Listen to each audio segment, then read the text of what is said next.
देश के युवकों, देश के कर्णधारों, आपको हम आपकी ताकत दिखाते हैं। मैं डॉक्टर डी तिवारी एसपीटी शिक्षा की ओर से आपको आपकी ताकत बताने चल रहा हूं। बस आपको ध्यान देना है, कर गुजरने की चाहत रखनी है। याद रखो छात्र, याद रखो युवकों, मैंने बताया था आपसे, मैंने सुनाया था आपको, अगर आप जिंदगी में कोई लक्ष्य बनाए हैं तो उसे हासिल करने का प्रयास करें। और मान लीजिए अगर लक्ष्य बनाए ही नहीं तो लक्ष्य बना लो भाई। आप युवक हैं, इसी युवापन में जिंदगी की सारी सुख सुविधाएं ली जाती हैं, सारे सोपान आपके लिए हैं। और याद हमेशा रखना, दुनिया में जितने भी सुख हैं, भौतिक सुख, आध्यात्मिक सुख, नैतिक सुख, सब पर आपका अधिकार है। सब पर आपका अधिकार है। आप कर्म तो वैसा करिए, आगे तो वैसा बढ़िए। आप शिक्षित हैं, अपनी मंजिल बनाए आगे चढ़िए। चलिए, मैं आपको बताया था कि all those kind of students, those kind of students and other young persons जो अपने जिंदगी के लक्ष्य को भूल चुके हैं, वे जान लें कि हर एग्ज़ाम में उनको कुछ न कुछ परिश्रम करना होगा, तभी मंजिल मिलेगी। आपके आईएएस और पीएस जो सबसे बड़ा एग्ज़ाम हमारे देश प्रदेश का है, अगर उसको आपको हासिल करना हो, उस पद को लेना है, तो आपको सबसे पहले आपके व्याकरण को शुद्ध करना होगा, जिससे आप शुद्ध एक अधिकारी के रूप में वाक्य को शुद्ध लिख सको, अपने को प्रेजेंट कर सको। आप जानते हैं, एक सुप्रीम कोर्ट, हाई कोर्ट का जब जज होता है ना, तो वह शुद्ध लिखता है, क्योंकि उसके लेखन की कीमत होती है। अगर जरा भी वाक्य को अशुद्ध लिख दिया, एक भी शब्द गलत हो गया, तो उसी वाक्य का अनर्थ हो जाता है, उसी वाक्य का अर्थ बदल जाता है। पुल पर को अगर पुल पार कह दिया, वकील तो ऐसा ढूंढते हैं, पुल पर हत्या किसी की हुई और पुल पार भूल से कह दिया उसने, तो स्थिति बदल जाती है, अपराधी होकर अपराधी छूट जाता है। तो वाक्य दोष का ये अर्थ है। इसलिए आप अधिकारी बनने जा रहे हैं तो आप अपने को शुद्ध रूप से सीखें। चलिए, इसी सिलसिले में आपकी वही कमी दूर करने के लिए, हमारे देश के समस्त युवकों की उस कमी को दूर करने के लिए, मैं डॉक्टर डी तिवारी एसपीटी शिक्षा की ओर से व्याकरण का वो सोपान लेकर आपके सामने हाजिर हूं। हम लोग पढ़ रहे थे ध्वनि वर्ण वर्णमाला बोध, और उसमें उच्चारण स्थान के आधार पर वर्ण, और उसमें भी व्यंजन वर्ण, स्वर पढ़ा दिए थे। व्यंजन वर्ण में वैदिक व्यंजन के कई रूप हैं। स्पर्श व्यंजन है, अंतस्थ व्यंजन है, ऊष्म व्यंजन है, संयुक्त व्यंजन है, द्विगुण व्यंजन है। सबकी व्यापकता मैंने आपके सामने प्रस्तुत कर दी है। अब वैदिक व्यंजन, यह ऐसा व्यंजन है जो वेदों तक सीमित रह गया है। ऐसा व्यंजन, वर्ण जो केवल वेदों तक ही सीमित रह गया है,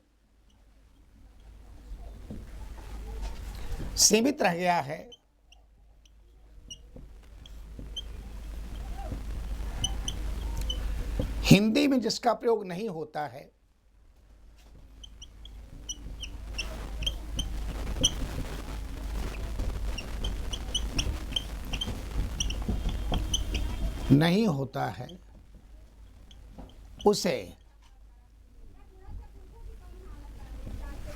उसे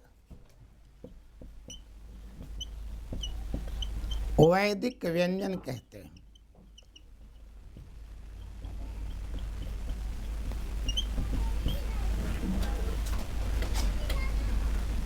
इसकी संख्या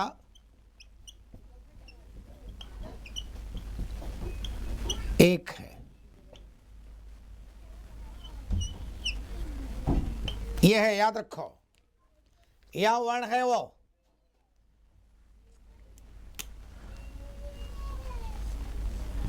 और मजे की बात यह, इसे लुंठित्र कहते हैं और मराठी भाषा में आज भी इसका प्रयोग हो रहा है ल के रूप में।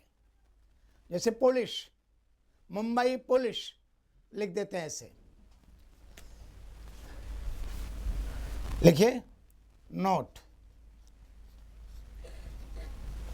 इसे लुंठित र कहते हैं। मराठी भाषा में आज भी इसका प्रयोग हो रहा है।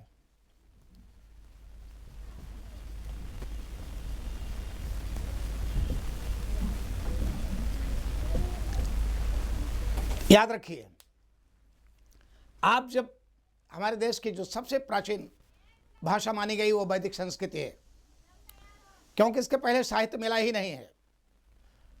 और वैदिक संस्कृत में पहला ऋग्वेद है। ऋग्वेद का पहला मंत्र है आग्निमीडे पुरोहितम यज्ञस्य देवऋत्विजम होतारम रत्न धातमम। तो मिले में यही लिखा गया है, आग्निमीडे, मीरे, उल्लुंठित्र यही है। ओके, जिसका प्रयोग हिंदी में नहीं होता है लेकिन मराठी भाषा में हो रहा है। यहाँ तक कि और भाषाओं में मिल जाता है इसका रूप, गुजराती मिल जाता है, पंजाबी मिल जाता है, हिंदी में नहीं है। और मजे की बात यह है, अभी 5-6 महीने पहले भारत सरकार ने इसे एक वर्ण के रूप में मान्यता दे दी। याद रखना हमेशा, अब तक हिंदी में वर्णों की संख्या कुल, व्यंजन वर्णों कुल 39 थी, 39, और 40 हो गई इसे जोड़ करके। जानते रहो, क्योंकि क्वेश्चन है IAS एग्जाम में पूछ सकता है। एक बात और बता दें आपको, ध्यान देना,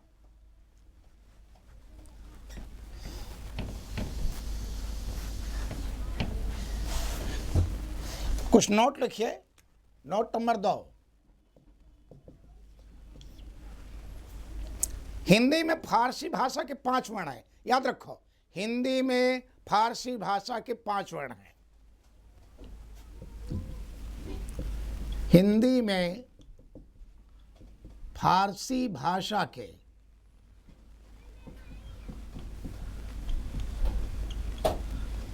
5 वर्ण हैं। कौन कौन से हैं? क, ख, ग, ज, फ। याद रखो, ये फारसी भाषा के वर्ण हैं। अगर एग्जाम में आ जाए कि हिंदी में फारसी भाषा कुल कितने वर्ण हैं? 5, क, ख, ग, ज, फ। और मजे की बात यह, इन वर्णों के प्रयोग से शब्द के अर्थ बदल जाते हैं। नीचे नुक्ता लगना चाहिए, जैसे मैं एग्जांपल दे रहा हूं, ध्यान दो। ये मैंने क्या लिखा? जीना।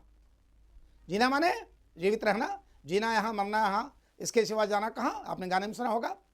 लेकिन यहाँ मैंने नुक्ता लगा दिया। अब बोलो क्या हो गया?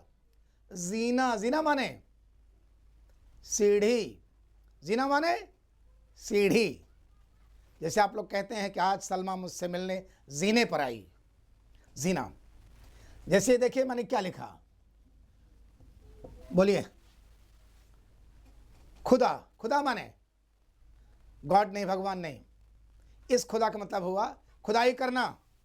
गड्ढा खुदा की नहीं भाई, लेकिन यहां नुक्ता लगा दो। और खुदा, खुदा, इस नुक्ता कितनी कीमत है, इसको देखो मैंने क्या लिखा। बाजार। लेकिन बाजार का शुद्ध रूप नहीं है। ये बाजार माने क्या? बाजा बजाने वाला।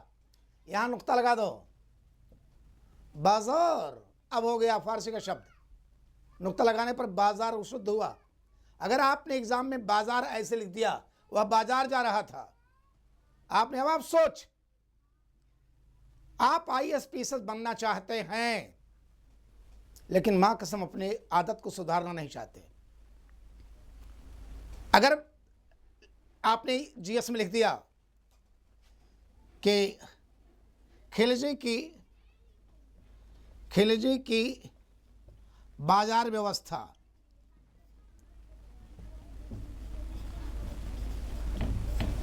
आपने ऐसे लिख दिया। अब मजे की बात ये, खिलजी शब्द भी आपको गलत है और बाजार भी गलत। खिलजी यहां लगाना चाहिए, खिलजी जी तो वैसे रहेगा, बाजार यहां लगना चाहिए। आपने इसे लगाया नहीं, आप नंबर पूरा चाह रहे हैं। जांचने वाला एग्जामिनर क्या नहीं जानता क्या? प्रोफेसर यूनिवर्सिटी का, उन्हें बुलाया जाता है, आम आदमी को नहीं। आपको अपनी व्याकरणिक त्रुटियां दूर करनी पड़ेगी। अधिकारी बनना इतना सरल नहीं होता, क्योंकि आपके माथे पर तब पूरा जिला रहता है, एक व्यक्ति नहीं रहता, एक आदमी नहीं रहता। इस बात को अपने जहन में रख लो। इसलिए मैं कहता अपनी कमी को दूर करो, एसपीटी शिक्षा से जुड़ जाइए। माँ कसम आपको 6 महीने के अंदर आपको मंजिल मिलेगी, नॉट मोर देन दैट। 6 महीने ज़्यादा नहीं लूँगा, लेकिन वही है, कमर कस लिया तो कस लिया, हिम्मत कर बस। चलिए, तो फारसी भाषा कितने वर्ण हैं? 5। क ख ग ज़ फ। नोट नंबर 3, हिंदी में तुर्की भाषा के 2 वर्ण हैं। हिंदी में तुर्की भाषा के 2 वर्ण हैं। हमारे हिंदी में इनका प्रयोग होता है ड़ और ढ़, और हिंदी में अंग्रेजी भाषा का एक ही वर्ण है। नोट 4, हिंदी में अंग्रेजी भाषा का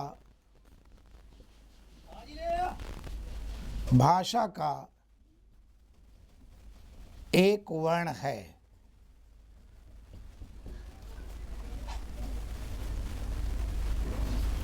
ओ, देख लो, ओ, कॉलेज, हॉल, डॉक्टर, आप नुक्ता लगा उसे लगा देते ऊपर, अर्धचंद्र, बिंदु नहीं, अर्धचंद्र। याद रखना हमेशा अर्धचंद्र का प्रयोग होता है। सवाल कैसे बनता है, एक बार सवाल कर ले रहा हूं, नहीं सवाल लास्ट में करूंगा, लास्ट। पहले एक बार पढ़ा लो, तब जिससे एक बार बता दिया ना। अगला प्रश्न ध्यान दो, आपको मैंने उच्चारण स्थान के आधार पर स्वर वर्ण और व्यंजन वर्ण बताया, समझाया। अब दूसरा है वर्णमाला बोध का दूसरा स्टेप, वायु संवेग के आधार पर स्वर वर्ण व्यंजन वर्ण। वायु संवेग के आधार पर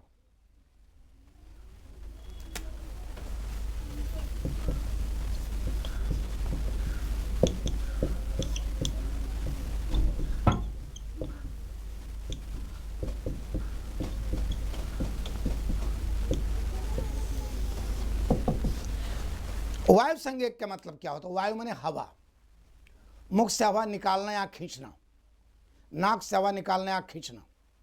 तो वायु संवेग के आधार पर वर्ण के 2 भेद हैं। वायु संवेग के आधार पर वर्णमाला बोध के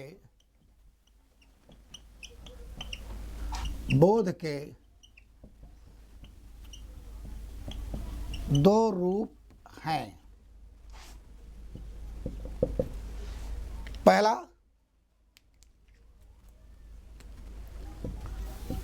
अल्प प्राण और दूसरा महाप्राण। पहला अल्प प्राण, दूसरा महाप्राण। प्राण माने क्या होता है? प्राण माने वायु, प्राण माने जान।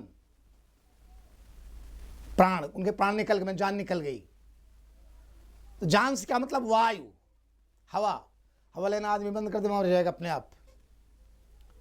अल्प माने थोड़ा, प्राण माने वायु, अर्थात जिन वर्णों के उच्चारण में वायु धीरे से ली अथवा छोड़ी जाए उसे वर्ण अल्प प्राण कहते हैं। उस वर्ण को क्या कहते हैं? अल्प प्राण। लिखे अल्प प्राण।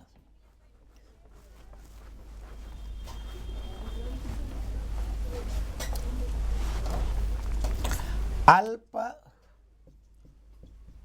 प्राण। अल्प प्राण, अल्प माने छोटा, थोड़ा, कम, प्राण माने वायु। जिन वर्णों के उच्चारण में वायु धीरे से ली अथवा छोड़ी जाए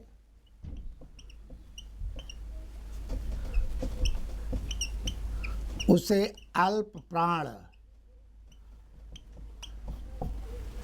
ध्वनि कहते हैं।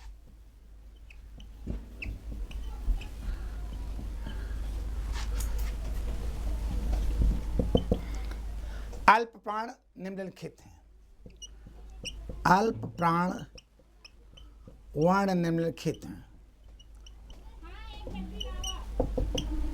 वर्ण अल्प प्राण वर्ण ध्वनि निम्नलिखित हैं। नंबर 1, प्रत्येक वर्ग का, वर्ग 5 है, याद रखो, बता चुका हूं। प्रत्येक वर्ग का पहला, तीसरा और पांचवा अल्प प्राण है। प्रत्येक वर्ग का पहला, तीसरा और पांचवा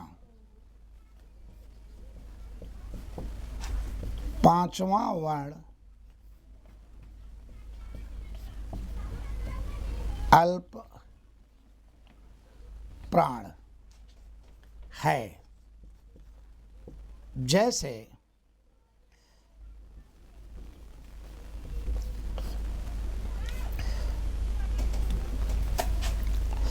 क, ग, अंग, ज, ए, ट, ड, अड़, त, द, न, प, ब, म। देखो बच्चों,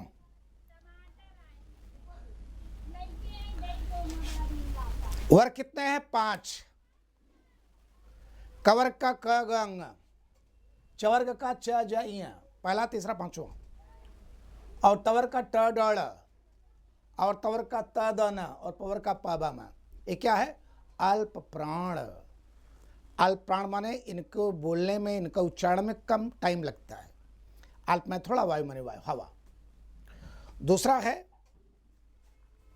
दूसरा पॉइंट,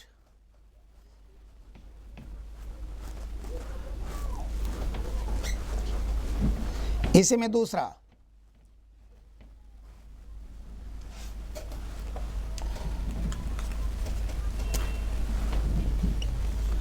प्रत्येक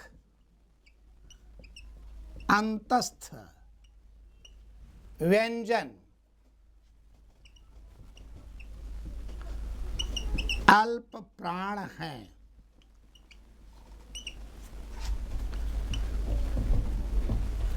अर्थात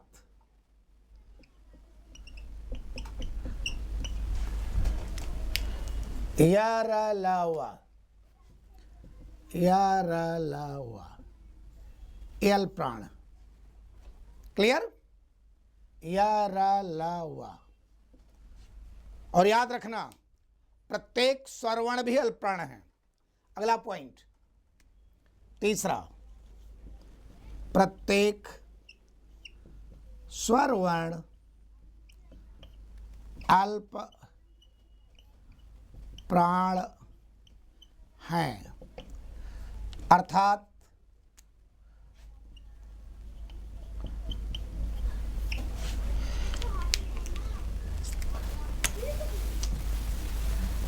आ आ ए ओ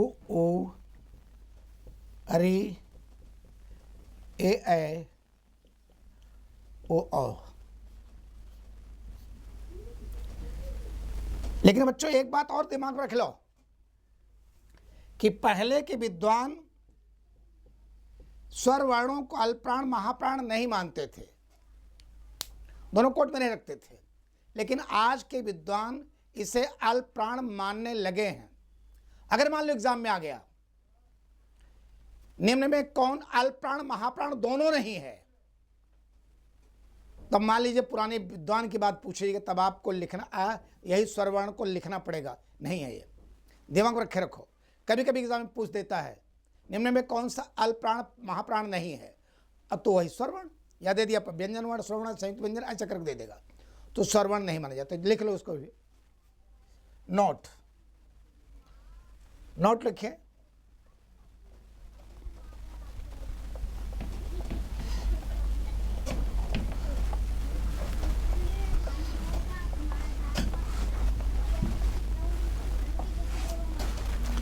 नोट, प्राचीन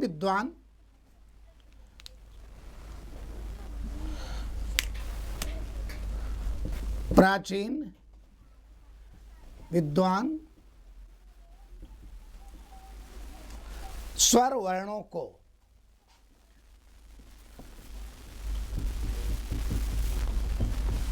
न अल्प प्राण मानते थे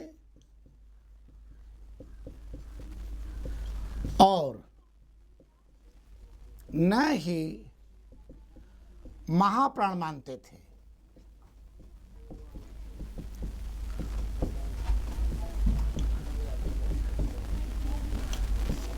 याद रखना, प्राचीन विद्वान स्वरवर्णों को न अल्प प्राण मानते थे न महाप्राण मानते थे, परंतु वर्तमान विद्वान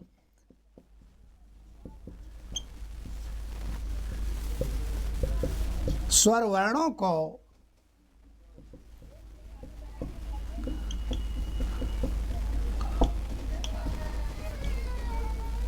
अल्प प्राण मानने लगे हैं।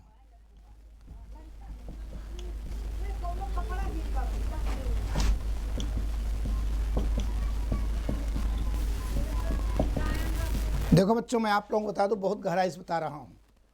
मैंने इसलिए बता दिया कि मान लो एग्जाम में आ गया कि निम्न में कौन सा स्वरवर्ण कौन सा अल्प प्राण महाप्राण में नहीं आता, और उसमें स्वरवर्ण उसने डाल दिया है, तो आप जान लो प्राचीन विद्वान नहीं मानते थे, वर्तमान में लोग नहीं मानने लगे हैं, बस इतनी बात है। चलिए अगला लिखे, महाप्राण। महाप्राण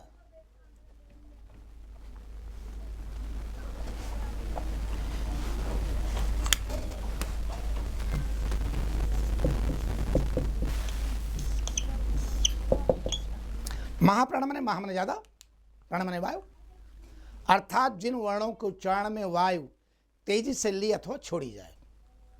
एक बार बच्चों, आप लोग, फिर मैं कह रहा हूं बार बार, अगर युवक हो, आपकी उम्र 21 साल हो गई है, एक बार तो खेल जाओ अपने आप प्यार। ये सोच लो हर पद पर तुम्हारा अधिकार है। यही क्या कम कि 84 लाख योनियां हैं भगवान ने मनुष्य बनाया है, यही क्या कम है। नहीं कीड़े मकोड़े बन गए होते, हम लोग न जाने कहाँ होते। और जब बने हैं मनुष्य, याद रख, अगर मोदी प्रधानमंत्री बन सकता है गरीबी में पैदा होकर के, हर युवक मेरे देश का IAS अधिकारी क्यों नहीं बन सकता, पीछे से अधिकारी क्यों नहीं बन सकता, मंजिल क्यों नहीं ले सकता। और ना पाने वाला बुज़दिल होता है, बुज़दिल, काहिल। उठा ले लंगर अपने खुदा कहने वाले, अब मेरी भी खुदाई देखें। तुम्हारे अंदर ताकत होनी चाहिए। इसलिए मैं कहता हूं अपने को मजबूत कर, SPT शिक्षा ज्वाइन करो, अपने आप मंजिल मिल जाएगी, मैं दावे के साथ कहता हूं। इसलिए मैं हर चीज दूर कर रहा हूं, हर कमी आपकी दूर कर रहा हूं। आगे महाप्राण।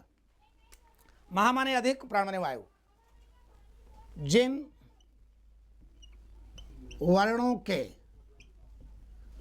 उच्चारण में वायु तेजी से ली अथवा छोड़ी जाए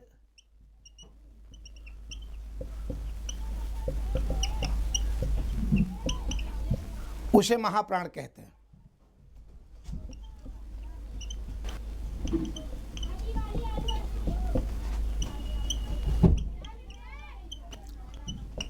महाप्राण वर्ण निम्नलिखित हैं। वर्ण निम्नलिखित हैं।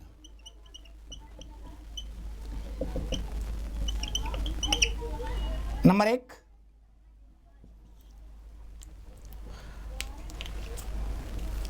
प्रत्येक वर्ग का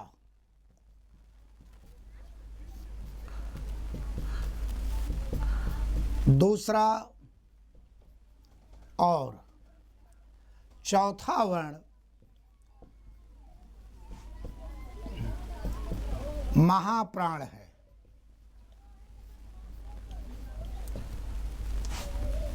अर्थात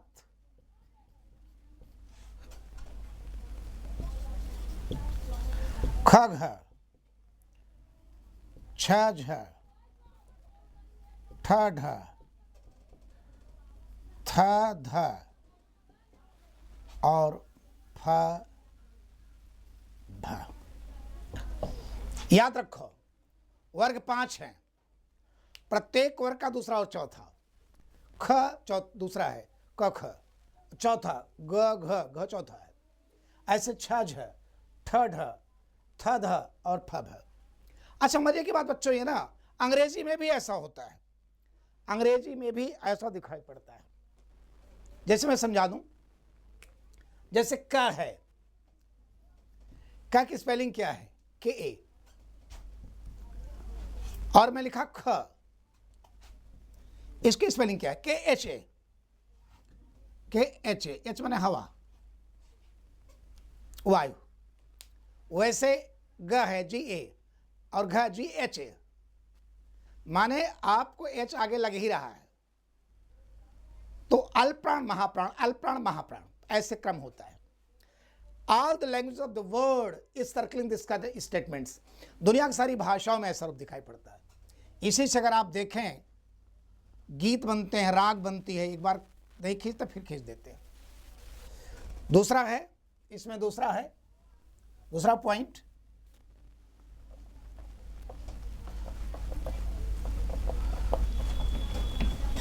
प्रत्येक ऊष्म व्यंजन महाप्राण है। दूसरा पॉइंट,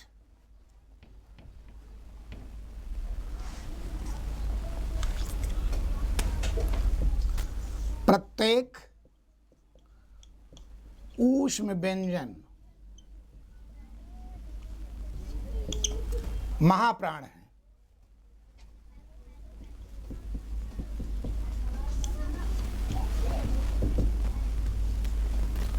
अर्थात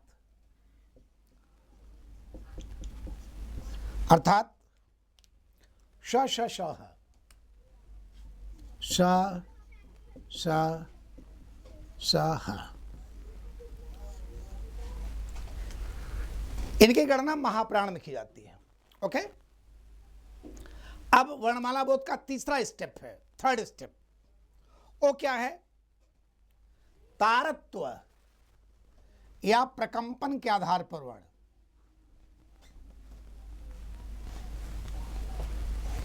तारत्व या प्रकंपन के आधार पर वर्ण।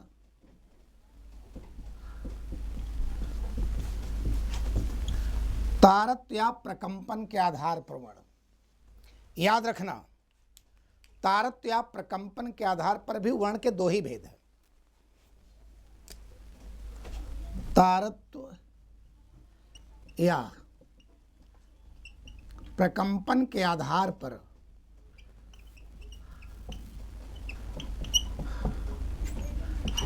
वर्ण के दो भेद हैं।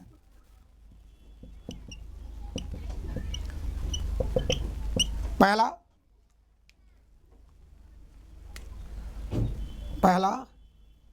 घोष या सघोष वर्ण और दूसरा अघोष वर्ण।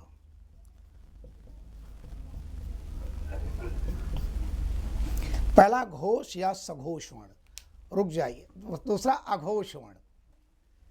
पहला घोष या सघोष वर्ण, घोष या सघोष वर्ण।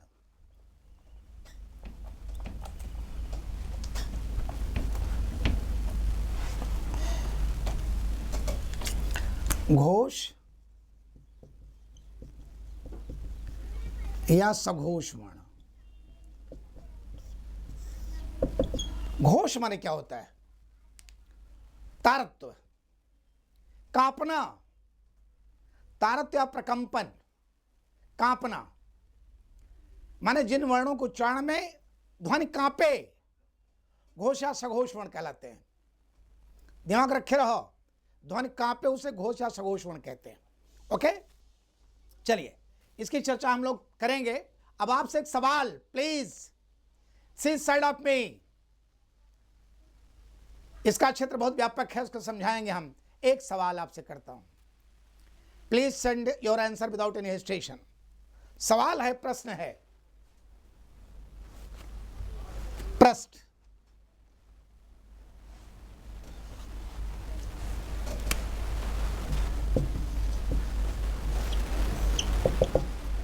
आपसे क्वेश्चन कर रहा हूं, ध्यान रखना। निम्न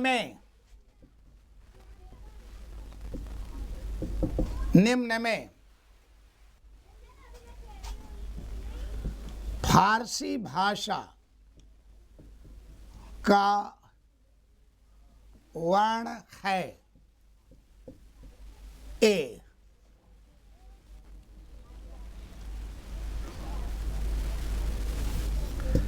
बी,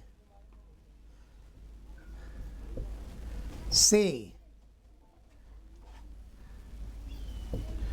और D.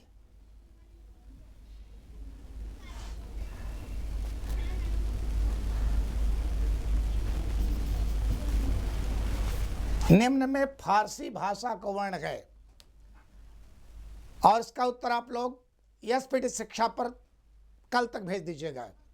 I will see your answer. और याद रखो बच्चों, एक बार फिर मैं आपको बता दूं, अगर आपने एक मंजिल बनाई है ना, हार मत मानो। और मैं आपसे बार बार कहता हूं, आपका भी अधिकार है, आपका भी कर्तव्य है, आप घर वालों को खुशियां दें, अपने जीवन को सुधारें। एसपीटी शिक्षा आपको इसीलिए कटिबद्ध है। यहाँ तक निःशुल्क शिक्षा ऑनलाइन ऑफलाइन दोनों को देने चल रही है। ऑफलाइन में मुंबई नगरी पावन तपोभूमि पर जहाँ लोग खरीदते हैं ज्ञान, लड़के फाल माने कि पैसा दे दे खरीद रहे हैं, ऑफलाइन भी ऑनलाइन भी, वहाँ यही क्या कम कोई है जो गरीबों का दुख दर्द देख रहा है। हम लोग अति शीघ्र ऑनलाइन रोड लाइट में all those students, all those young persons who have come from villages, जो गांव से आए हैं, जिनके पास पैसा नहीं है लंबी फीस देने के लिए, ISPCS के लिए, रोड लाइट में दिन में अपना काम करेंगे, मजदूरी करेंगे, नौकरी करेंगे, शाम को 7-8 बजे हाजिर हो जाएंगे जहां हम बताएंगे। और रोज़ रोड लाइट में उनको रोज़ पढ़ना है वहाँ पे। हिम्मत कर यार। अब आप बताएं ना, आप चाहत रखो ना, ऊपर वाला आपको वहाँ तक पहुँचाने के लिए कोई न कोई बंदा भेजेगा। ईश्वर की मर्जी होती है, खुदा की मर्जी है ये। आप बस चाहत रखो बस। जय हिंद बच्चों।